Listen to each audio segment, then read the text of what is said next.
Hello guys, नमस्कार। आज मैं बात करूंगा राजस्थान विधानसभा चुनाव 2023 के अंतर्गत जो भी महत्वपूर्ण प्रश्न बनेंगे उसके ऊपर अपन डिस्कस करेंगे। ठीक है, जितने भी महत्वपूर्ण प्रश्न हैं जो विधानसभा जो चुनाव हुआ था अभी उसके अंतर्गत जो कि आपके एग्ज़ाम के लिए महत्वपूर्ण हो सकते हैं। मैंने यहाँ पर लगभग 30 क्वेश्चन जो लेके आया हूँ, उसमें से 30 क्वेश्चन यानी कुछ नोट वगैरह भी लेके आया हूँ, तो आपको इसको देखना लास्ट अंतिम तक, जो आपके एग्ज़ाम के लिए बहुत ही महत्वपूर्ण हो सकते हैं। सबसे पहले अपन बात करते हैं क्वेश्चन में इसका फर्स्ट है, हाल ही में राजस्थान में कौन से क्रम के विधानसभा चुनाव का आयोजन हुआ था? तो इसका राइट उत्तर क्या हो जाएगा? 16वें क्रम का हुआ था। ठीक है, जो वर्तमान में आप सब जानते हो जो वर्तमान में विधानसभा चुनाव हुआ था, यानी कब चुनाव हुआ था ये? तो ये चुनाव हुआ था आपका 25 नवंबर को हुआ था। ठीक है, 25 नवंबर 2023 को चुनाव हुआ था। इसके अंतर्गत अपन देखेंगे 25 नवंबर को, तो ये 16वें क्रम का था। ठीक है, अगर जो प्रश्न बनता है इसमें, राजस्थान में 2023 के विधानसभा चुनाव का मतदान कब हुआ था? तो वो डेट क्या थी? तो आप सबको पता है कि 25 नवंबर 2023 को हुआ था। उसके बाद में जो अगला प्रश्न बनता है, राष्ट्रीय मतदाता दिवस नेशनल वोटर्स डे कब मनाया जाता है? अपन यहाँ पे राष्ट्रीय मतदाता दिवस की बात करते हैं, तो ये कब से मनाया जाता है? तो सबसे पहले अपन बात करते हैं कि जो चुनाव आयोग है ना, निर्वाचन आयोग है, तो निर्वाचन आयोग की जो स्थापना हुई थी वो कब हुई थी? वो हुई थी 25 जनवरी को हुई थी। 25 जनवरी 1950 को निर्वाचन आयोग की स्थापना हुई थी। और उसमें जो निर्वाचन आयोग के जो प्रथम अध्यक्ष बने थे उस समय कौन थे? सुकुमार सेन थे।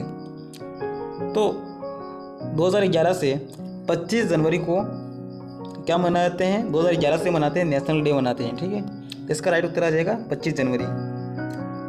अगला प्रश्न बनता है, राजस्थान में विधानसभा की सीटों यानी सदस्यों की कुल संख्या कितनी है? तो वर्तमान में आपको पता है कि राजस्थान के अंदर जो विधानसभा सीटों की कुल संख्या है वो कितनी है? वो है 200 सीटें कुल। ठीक है, सबसे पहले बात करते हैं जो सबसे फर्स्ट में, यानी राजस्थान में जो विधानसभा की जो सीटें सबसे पहले थी वो कितनी थी? प्रथम चरण के अंदर जो थी वो थी 160। उसके बाद में उसकी संख्या में वृद्धि हो गई और वर्तमान में कितनी? कुल 200 विधानसभा सीटें हैं। इसका राइट उत्तर हो जाएगा 200। अगला प्रश्न बनता है, हाल ही में राजस्थान विधानसभा चुनाव में कितनी सीटों पर चुनाव हुआ था? तो कुल कितनी सीटों पर चुनाव हुआ था? अभी 199 सीटों पर चुनाव ही हुआ था। ठीक है, इसके बाद में जो अगला प्रश्न बनता है, हाल ही में हुए राजस्थान विधानसभा चुनाव में पूर्ण बहुमत से कौन सी सरकार बनी थी? आपको पता है बीजेपी सरकार बनी थी, जिसको 115 सीटों पर क्या हुई थी? जीत हासिल हुई थी। उसके बाद में अपन जो सेकंड स्थान पर रही थी वो रही थी INC यानी भारतीय राष्ट्रीय कांग्रेस रही थी। इसको बोलते हैं इंडियन नेशनल कांग्रेस, जिसको 69 सीटों पर क्या मिली थी? जीत मिली थी। उसके बाद में फिर आई थी आपकी भारतीय आदिवासी पार्टी BAP को 3 सीटों पर विजय मिली थी। अगर यहाँ पर देखा जाता है तो BAP के अंदर एक विधायक आता है जिसका नाम 84 विधानसभा के विधायक हैं श्री राजकुमार जी रोत। तो उनको वो सेकंड स्थान पर ऐसे व्यक्ति रहे जिन्होंने सर्वाधिक वोटों के अंतर के साथ में जीत हासिल की। पहले स्थान पे अगर बात की जाती है, सर्वाधिक जो अंतर था वो था दिया कुमारी का था। किसका था? दिया कुमारी का था। ठीक है, वो सर्वाधिक वोटों के अंतर से विजय हुई थी। तो अभी बात करते हैं जो पार्टियाँ हैं, कौन कौन सी पार्टी कितने सीटें लेकर आई। यहाँ पर निर्दलीय की बात करते हैं तो निर्दलीय होती हैं वो 8 सीटों पर विजय हुई थी। उसके बाद में अपन RIP की बात करें तो वो 1 सीट पर जीती थी। उसके बाद में राष्ट्रीय लोक दल की बात करें तो ये इसको 1 सीट पर विजय मिली थी। बहुजन जो समाज पार्टी थी उसकी 2 सीटें पर जीत हासिल हुई थी। अगला प्रश्न है, राजस्थान के वर्तमान मुख्यमंत्री तथा उप मुख्यमंत्री कौन है? तो आप सबको पता है राजस्थान के नए जो मुख्यमंत्री बने श्रीमान जी भजन लाल शर्मा। कौन है? भजन लाल शर्मा है। ठीक है, अब अपन उप मुख्यमंत्री की बात करते हैं तो कौन है? दिया कुमारी एक तो। ठीक है, दिया के बाद में कौन है? प्रेम सिंह बेरवा। तो ये दोनों उप मुख्यमंत्री हैं और मुख्यमंत्री आपके भजन लाल शर्मा। ठीक है, तो यहाँ पे है, ठीक है, यहाँ पे बीजेपी की सरकार बनी थी और मुख्यमंत्री बने थे भजन लाल शर्मा और 2 उप मुख्यमंत्री बने थे दिया कुमारी व प्रेम सिंह बेरवा। ठीक है, प्रेम सिंह बेरवा बनी थी ये उप मुख्यमंत्री और दिया कुमारी। उसके बाद में अगला प्रश्न था, राजस्थान विधानसभा चुनाव में कौन सा विधायक सबसे अधिक वोटों के अंतर से जीता था? तो यहाँ पे प्रश्न आ गया, जो दिया कुमारी थी वो सर्वाधिक वोटों के अंतर से जीती थी, लगभग 71,368 वोटों के अंतर से जीती थी। अब ये दिया कुमारी की बात करते हैं, दिया कुमारी कौन सी पार्टी से थी? तो दिया कुमारी थी बीजेपी से थी, है ना। इसकी जो पार्टी थी वो बीजेपी की थी। उसके बाद में दिया कुमारी की बात करते हैं। दिया कुमारी का जो विधानसभा क्षेत्र था वो कौन सा था? वो था विद्याधर नगर था, ठीक है। अब किसको हराया था? तो इसने सीताराम अग्रवाल को हराया था, जो कि कांग्रेस का नेता था। कांग्रेस के नेता को हराया था, यानी सीताराम अग्रवाल को हराया। और उसके बाद में कितने वोटों से हराया था? तो सर्वाधिक वोटों यानी 71,368 वोटों के साथ में इसको हराया था। अगला प्रश्न आता है, यहाँ पे नोट करके कुछ लिख रखा है, देखो यहाँ पर। अगर अपन बात करते हैं, दूसरा सबसे अधिक वोटों का अंतर जो था वो किसका था? राजकुमार रोत का था। लगभग 69,000 से अधिक वोटों के अंतर से विजय हुए थे, ठीक है। इसका जो राजकुमार रोत जी का जो विधानसभा क्षेत्र है वो 84 है, जो कि डूंगरपुर के अंतर्गत डूंगरपुर के अंदर है। इसकी पार्टी की बात की जाती है तो राजकुमार जी रोत की जो पार्टी है वो बीएपी है, भारतीय आदिवासी पार्टी है ना।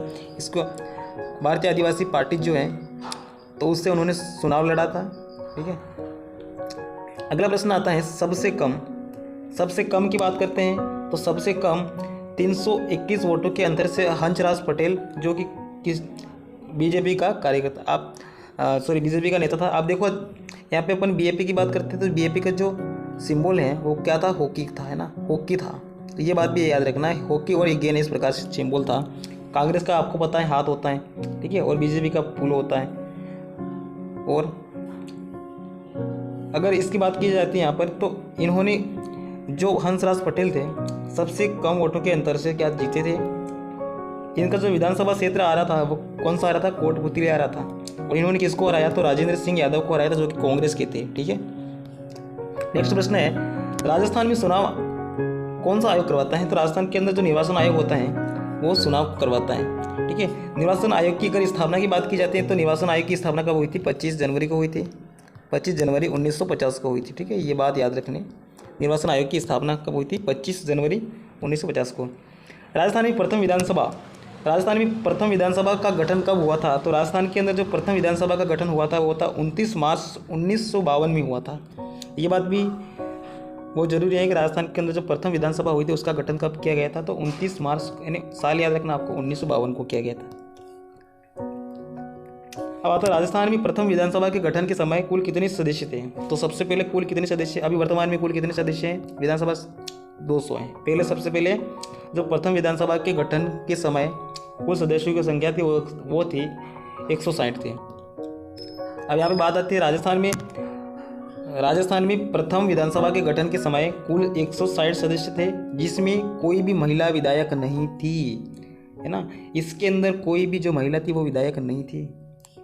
अब फिर बात करते हैं, लेकिन 1953 में हुए विधानसभा उपचुनाव हुआ था, जो कि बांसवाड़ा से पहली महिला विधायक बनी, जिसका नाम था यशोदा देवी, ठीक है। इनकी पार्टी का नाम था प्रजा समाजवादी पार्टी थी। तो सबसे पहले जो उपचुनाव के द्वारा विधायक बनी थी वो कौन थी? यशोदा देवी थी। तो यहाँ पे कहाँ से बनी थी? ये बांसवाड़ा से बनी थी, ठीक है। यशोदा देवी, महिला की बात की जाती है तो सबसे पहले जो महिला विधायक बनी थी वो यशोदा देवी थी। अगला प्रश्न आता है, अब देखो इसी के कार्यकाल की बात करते हैं तो इसी समय जो हुआ था वो सर्वाधिक जो 17 बार उपचुनाव हुआ था, ठीक है। तो वो इसी विधानसभा के कार्यकाल में हुआ था। अगली बात आती है, ठीक है। अगर आप नए हुए चैनल को प्लीज़ सब्सक्राइब जरूर कर देना, माय एजुकेशन लर्निंग को। अब बात करते हैं राजस्थान विधानसभा में सदस्यों की संख्या को अपन देख लेते हैं, किस समय कितने विधानसभा सीटें थी या सदस्य थे, ठीक है।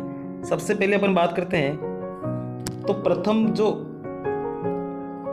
प्रथम विधानसभा में 160 सदस्य थे, दूसरी विधानसभा में 176 हो गए बढ़ के, और चतुर्थ विधानसभा के अंदर 184 हो गए।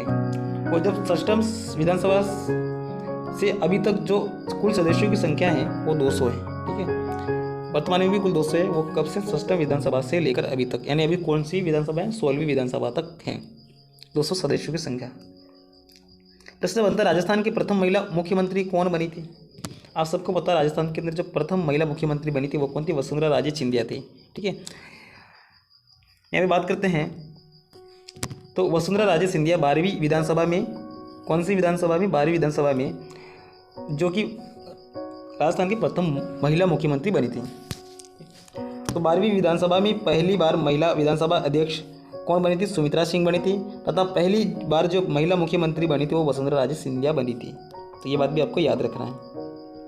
अगला प्रश्न आता है, राज्य विधानसभा में कुल 200 सीटें हैं, इनमें से कितनी सीटें हैं वो अनुसूचित जाति एवं अनुसूचित जनजाति हेतु आरक्षित हैं। तो यहाँ पर बात करते हैं अपन, कुल 200 सीटें हैं, 200 सीटों में से जो 34 सीटें हैं वो एसटी के लिए आरक्षित हैं और 25 जो सीटें हैं वो एससी के लिए आरक्षित हैं।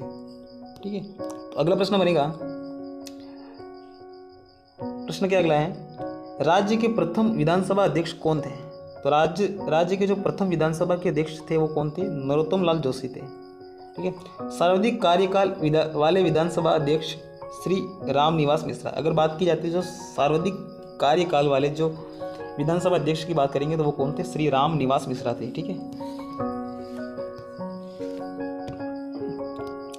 अगले प्रश्न की बात करते हैं, क्वेश्चन नंबर 15 प्रश्न है, राजस्थान के प्रथम मनोनीत मुख्यमंत्री कौन थे? तो आप सबको पता है हीरालाल शास्त्री थे, जो कि 7 अप्रैल 1949 से लेकर 5 जनवरी 1951 तक रहे। ठीक है, अब यहाँ पर बात आती है,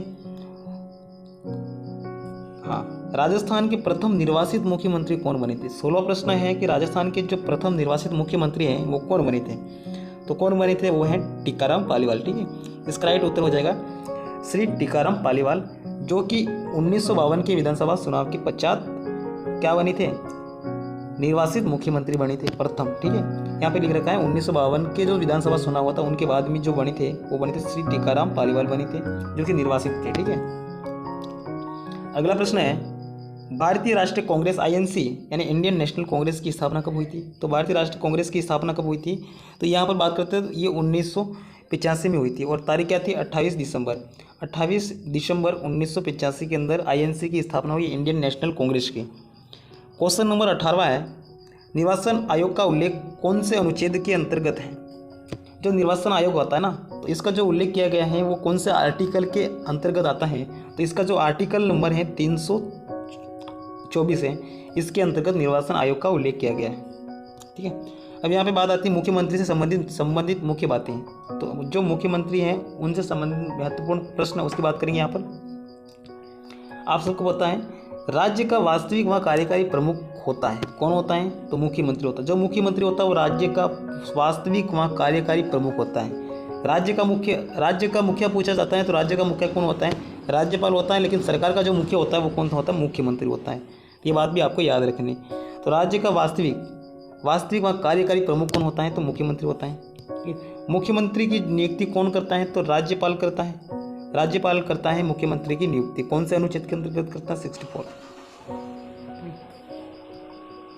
अगला प्रश्न आता है, सॉरी है ना, अब यहाँ पे मैंने पूरा लिख रखा है, यहाँ पर देख लेते हैं अपन। जो मुख्यमंत्री की जो नियुक्ति करता है वो राज्यपाल करता है। अनुच्छेद कौन से? 64, यानी 164 के अनुसार मुख्यमंत्री की नियुक्ति राज्यपाल द्वारा की जाती है और अन्य मंत्री होते हैं, अन्य मंत्रियों की नियुक्ति राज्यपाल द्वारा मुख्यमंत्री की सलाह पर की जाती है। देखो यहाँ पर क्या बात है, यहाँ पर इस बात को इस प्रकार समझाया गया, जैसे कि अगर कोई मुख्यमंत्री बन जाता है, ठीक है, तो अगर मुख्यमंत्री बन जाता है तो बनने के बाद में उसकी नियुक्ति भी जरूरी है। तो उसकी जो नियुक्ति करता है तो वो कौन करेगा? राज्यपाल करेगा। और ये आर्टिकल कौन सा कहता है? जो अनुच्छेद आता है 164, ये कहता है कि जो मुख्यमंत्री होता है उसकी नियुक्ति कौन करता है? राज्यपाल करता है। बाकी अगर मुख्यमंत्री की बात करते हैं तो राज्यपाल करेगा, लेकिन जो अन्य मंत्री होता है ना, तो अन्य मंत्री की जो नियुक्ति करता है वो कौन करता है? वो भी राज्यपाल करता है। लेकिन राज्यपाल जो होता है वो किसकी सलाह लेता है? तो वो मुख्यमंत्री की सलाह लेता है। अगर मुख्यमंत्री कहेगा तो अन्य मंत्रियों की क्या करेगा? वो नियुक्ति करेगा। ठीक है, ये बात याद रखनी। अब यहाँ पे बात आती है, मुख्यमंत्री तब तक अपनी पद पर बना रहता है जब तक उससे विधानसभा का विश्वास प्राप्त होता है। जब तक कि जो विधानसभा होता है उसका विश्वास अगर प्राप्त है तब तक ही वो अपने पद पर बना रहता है। जब क्या होता है कि जब विधानसभा में उसका बहुमत समाप्त हो जाता है तो उसे त्यागपत्र देना पड़ता है। ये बात भी होते हैं कि जो मुख्यमंत्री है वो अपने पद पर कब तक रह सकता है? जब तक कि विधानसभा का उसके ऊपर विश्वास प्राप्त होता है। जब विधानसभा अगर चाहे तो उसको कभी भी हटा सकते हैं। ठीक है, तो जब विधानसभा से उसका बहुमत समाप्त हो जाता है तो उसे त्यागपत्र देना पड़ता है। ठीक है, अगला प्रश्न आता है, हाँ, इसी में अब एक बात और है कि राज्य विधानसभा किसी भी समय ना, जो राज्य की विधानसभा होती है वो किसी भी समय अविश्वास प्रस्ताव पारित करके मुख्यमंत्री को अपदस्थ कर सकते हैं, अपनी पद से हटा सकते हैं। और किसके पास होता है? राज्य विधानसभा के पास होता है। वो कभी भी उसके किसी भी समय अविश्वास को प्रस्ताव करेगी और पारित करके अगर अविश्वास प्रस्ताव पारित हो जाता है तो मुख्यमंत्री को पदस्थ कर सकते हैं। ये पावर किसके पास होता है? विधानसभा के पास होता है। अगला प्रश्न है क्वेश्चन नंबर 21वां। इसका उत्तर आपको देना है। देखो इसका उत्तर क्या है कि यहाँ पर पूछा है कि राज्यपाल को उसके कार्यों में सहायता, जो राज्यपाल होता है को उसके कार्य में सहायता व सलाह देने के लिए एक मंत्री परिषद होगी, जिसका प्रधान कौन होगा? तो मंत्री परिषद का प्रकार जो प्रधान होता है वो कौन होता है? यहाँ पर ऑप्शन है वित्त मंत्री होता है, मुख्यमंत्री होता है, शिक्षा मंत्री, ऑल ऑफ दिस।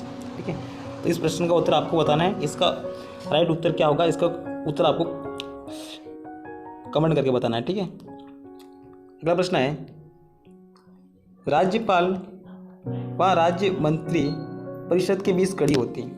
राज्यपाल व राज्य मंत्री परिषद के बीच की कड़ी को अपन क्या बोलते हैं? मुख्यमंत्री कहते हैं। इसका राइट उत्तर क्या हो जाएगा? मुख्यमंत्री हो जाएगा। ठीक है, इसका राइट आंसर क्या हो जाएगा? विधानसभा, यानी इसका राइट उत्तर हो जाएगा मुख्यमंत्री। यानी मुख्यमंत्री जो होती है वो राज्यपाल व राज्य मंत्री परिषद के बीच की कड़ी होती है। प्रश्न नंबर है, देखो आप सबको पता है कि प्रश्न नंबर जो 23 है ना, तो आधुनिक राजस्थान का निर्माता किसे कहा जाता है? तो किसको कहते हैं? मोहनलाल सुखड़िया को कहते हैं, जिस जो कि सबसे लंबे कार्यकाल वाले मुख्यमंत्री भी रहे थे राजस्थान के अंदर। और इनको जो आधुनिक है ना, मॉडर्न राजस्थान है, इसके निर्माता कहा जाता है। प्रश्न नंबर बनता है 24वां। राज्य मंत्री परिषद में अधिकतम सदस्य संख्या होती है। जो राज्य मंत्री परिषद होते हैं उसमें अधिकतम सदस्यों की संख्या कितनी होती है? यहाँ पर बात है, देखो तो जो संविधान के अनुसार जो संविधान है, मंत्री परिषद विधायकों की कुल संख्या, जो मंत्री परिषद विधायक होते हैं उन विधायकों की कुल संख्या का कितना प्रतिशत होगा? 15%। यानी अपने यहाँ कितना है? 200 कुल सीटें हैं। अब 200 कुल सीटें हैं, 200 का अगर अपन 15% निकालेंगे, कितना निकालेंगे? 15% निकालेंगे तो राज्य मंत्री परिषद में अधिकतम सदस्यों की संख्या कितनी हो जाएंगी? यहाँ पर हो जाएगी कुल 30 है। ठीक है, राजस्थान में मंत्री की अधिकतम संख्या कितनी हो सकती? 30 है, जो कि 200 का 15% है। ठीक है, क्वेश्चन नंबर 25वां। राज्य मंत्रिमंडल की बैठक की अध्यक्षता कौन करता है? तो ये करता है मुख्यमंत्री करता है। कौन करता है? मुख्यमंत्री करता है। प्रश्न अगला है, देश के हर नागरिक को वोट डालने के लिए न्यूनतम आयु क्या होनी चाहिए? तो न्यूनतम आयु होनी चाहिए 18 वर्ष। कितनी होनी चाहिए? 18 वर्ष की आयु होगी तब जाके वो वोट दे सकता है। प्रश्न 27वां है, भारतीय का निर्वाचन आयोग एक स्थायी संवैधानिक निकाय है। भारत का निर्वाचन आयोग एक स्थायी संवैधानिक निकाय है। इसकी स्थापना कब हुई थी? तो इसकी स्थापना कब हुई थी? मतलब सीधी बात है, यहाँ पर क्या पूछना चाहता है, जो भारतीय निर्वाचन आयोग है ना, भारतीय निर्वाचन आयोग है, इसकी स्थापना कब हुई थी? तो इसकी स्थापना हुई थी 25 जनवरी 1950 को। ये कैसा निकाय है? ये एक संवैधानिक निकाय होता है। ठीक है, कैसा? एक स्थायी संवैधानिक निकाय होता है। प्रश्न नंबर 28वां है, प्रथम निर्वाचन आयोग के अध्यक्ष कौन थे? सुकुमार सेन थे। ठीक है, प्रश्न नंबर 29वां है, भारत के मुख्य निर्वाचन आयुक्त की पदावधि कितनी होती है? तो 5 वर्ष की होती है। कितनी वर्ष की होती है? 5 ईयर की होती है। ठीक है, प्रश्न नंबर 30वां है, भारत का संविधान कौन से अनुच्छेद के अंतर्गत एक निर्वाचन आयोग का प्रावधान करता है? तो इसका राइट उत्तर क्या हो जाएगा? अनुच्छेद 324 के अंतर्गत। 324 के अंतर्गत क्या करता है? यहाँ पर निर्वाचन आयोग का प्रावधान करता है, मतलब भारत के अंतर्गत एक निर्वाचन आयोग होगा। ठीक है, आई होप आप ये वीडियो आपको पसंद आया होगा। Thank you for watching this video. Please comment करके बताना कि आपको वीडियो कैसा लगा। धन्यवाद।